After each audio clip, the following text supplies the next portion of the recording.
So it was an incredibly creative way, I think, to take the title, A Fact About My Big Toe, and turn it into actually a really powerful message. So the message about how, sometimes it's the little things that can make a big difference. I think that's one of the things that's really, really impressive is the creativity, just going with that. But I also think that Douglas could give us a speech just reading the ingredients of a cereal box. And it would probably be interesting with his voice, and it's some flour, and there's a little bit of salt and some hydrogenated oil. Yeah. So I think he's already off your side. His stage presence is amazing once he gets on the stage.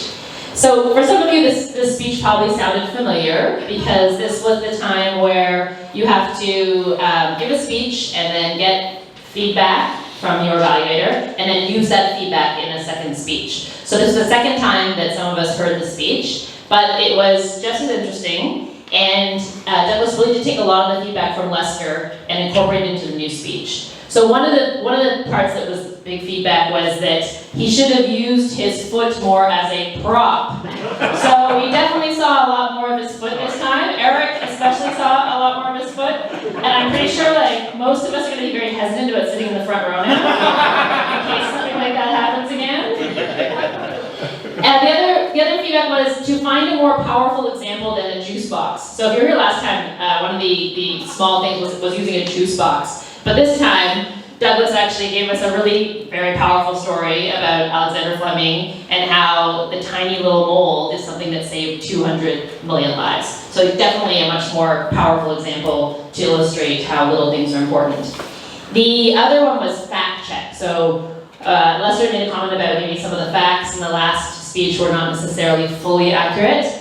And again, this part maybe, potentially, I was looking at this, that again, talking about how the big toe, we wouldn't be able to walk upright for very long without the big toe. Apparently this is not accurate. Well, I don't know, according to Google.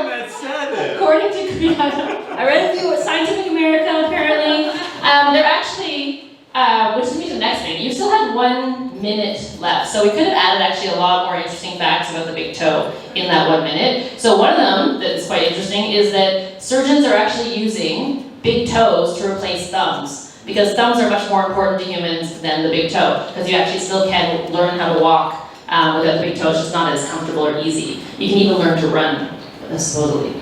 So that's just one thing. So fact checking still maybe do a little more of that.